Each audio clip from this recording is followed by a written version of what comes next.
সাধারণকালের ষষ্ঠ সপ্তাহ বৃহস্পতিবার। প্রথম পাঠ আদি পুস্তক ৯ অধ্যায় পদ সংখ্যা ১ থেকে ১৩। নোয়ার সঙ্গে ঈশ্বরের সন্ধি স্থাপন। মহাপ্লাবনের পরে ঈশ্বর নোয়া ও তাঁর পুত্রদের আশীর্বাদ করে বললেন, ফলবান হও, বংশ বৃদ্ধি করো, তোমরা পৃথিবীকে ভরিয়ে তোলো।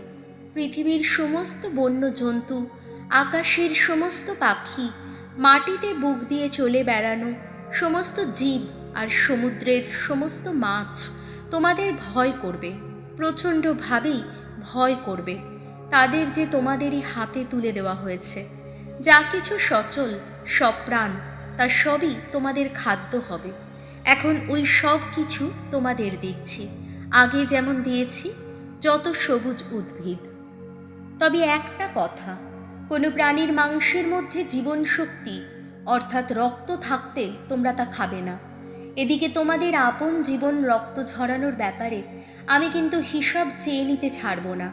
প্রতিটি পশুর কাছ থেকেও তা চেয়ে নেব, আর মানুষের কাছ থেকেও তো মানুষের প্রাণের হিসাব, তার ভাই মানুষেরই প্রাণের হিসাব চেয়ে নেব আমি।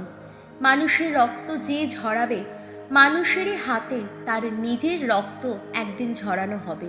কেননা ঈশ্বর যে নিজেরই প্রতিমূর্তিতে মানুষকে সৃষ্টি করেছেন। আবার বলছি, ফলবান হও তোমরা, বংশ বৃদ্ধি করো, পৃথিবীর সব কোথাও দলে দলে ছড়িয়েই পড়ো, পৃথিবীর বুকে তোমাদের বংশ বৃদ্ধি হোক। ঈশ্বর নোয়াকে আর সেই সঙ্গে তার পুত্রদের আরও বললেন, শোনো, এখন আমার সন্ধি আমি স্থাপন করছি তোমাদের সঙ্গে, তোমাদের উত্তর পুরুষদের সঙ্গে এবং তোমাদের চারপাশের সমস্ত প্রাণীর সঙ্গে।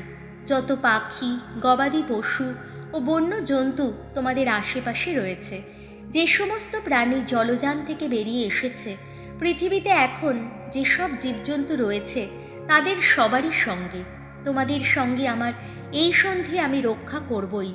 মহাপ্লাবনের জলরাশি এসে গোটা প্রাণীকুলকে আর কোনো দিন ধ্বংস করবে না। পৃথিবীর প্রলয় ঘটানোর মতো মহাপ্লাবন আর কখনো হবে না। ঈশ্বর আরও বললেন, এই যে সন্ধি আমার ও তোমাদের মধ্যে, আর সেই সঙ্গে আমার ও তোমাদের চারপাশের সমস্ত প্রাণীর মধ্যে আমি এখন চিরযুগের মতোই স্থাপন করছি, তার চিহ্ন হলো এই, মেঘের বুকে রাখলাম আমার ধনু। এই হবে আমার ও পৃথিবীর মধ্যে সেই সন্ধির চিহ্ন। প্রভুর বাণী। শ্যাম সঙ্গীত ধুয়ো। স্বর্গ থেকে প্রভু তাকিয়ে দেখেন পৃথিবীর দিকে। ওগো ভগবান, বিজাতীয়রা এবার তোমার নামের প্রতি জানাবে সম্ভ্রম। পৃথিবীর যত রাজা তোমার মহিমার প্রতি জানাবে সম্মান।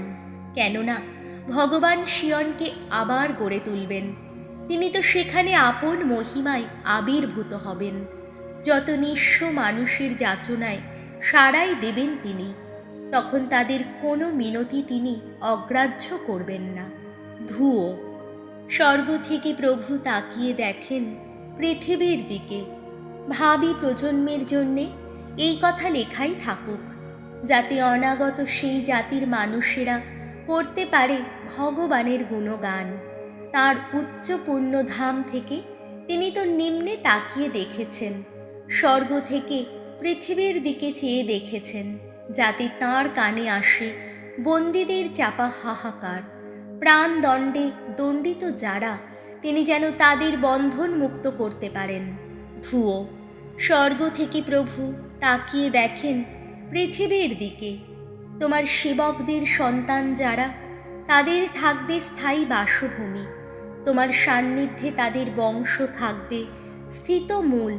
ফলে সিয়ন জুড়ে ভগবানের নাম মানুষের মুখে মুখে হবে উচ্চারিত। জেরুজালেম জুড়ে ধ্বনিত হবে তাঁর স্তুতি গান। তখন তো সকল জাতির জনগণ, সকল রাজ্যের জনগণ ভগবানের সেবা করতে সম্মিলিত হবে। ধুয়ো।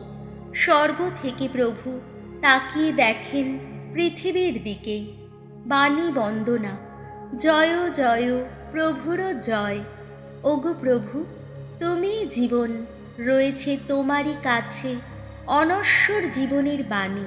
জয় জয় প্রভুর জয়। মার্ক রচিত মঙ্গল সমাচার ৮ অধ্যায় পদ সংখ্যা ২৭ থেকে ৩৩। পিতরের খ্রিস্ট বিশ্বাস। নিজের মৃত্যু ও পুনরুত্থান সম্বন্ধে যিশুর প্রথম ভবিষ্যৎবাণী। একদিন যিশু ও তাঁর শিষ্যেরা ফিলিপের নগরী সিজারিয়া অঞ্চলের গ্রামগুলির দিকে রওনা হলেন। পথে একসময় তিনি শিষ্যদের এই প্রশ্ন করলেন, আমি কে? এই বিষয়ে লোকেরা কি বলে? তারা উত্তর দিলেন, কেউ বলে আপনি দীক্ষাগুরু যোহন, কেউ বলে আপনি এলিও, আবার কেউ বলে আপনি প্রবক্তাদের মধ্যেই একজন। তখন তিনি জিজ্ঞেস করলেন, আর তোমরা? আমি কে? এই বিষয়ে তোমরাই বা কি বলো? উত্তরে পিতর বললেন, আপনি স্বয়ং খ্রিস্ট। যিশু তাদের তখন দৃঢ়ভাবেই নিষেধ করে বলে দিলেন তার পরিচয় তারা যেন কাউকে না জানান।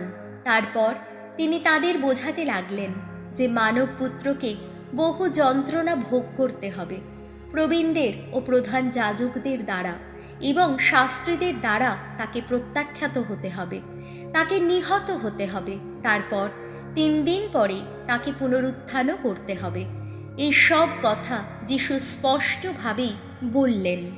তখন পিতর তাকে একপাশে নিয়ে গিয়ে অনুযোগ করতে লাগলেন, কিন্তু যিশু ফিরে দাঁড়ালেন এবং শিষ্যদের দিকে তাকিয়ে পিতরকে ধমক দিয়ে বললেন, আমার সামনে থেকে দূর হও শয়তান। তোমার এই যে ভাবনা, এ তো মানুষেরই, ঈশ্বরের তো নয়। প্রভু যিশুর মঙ্গল সমাচার।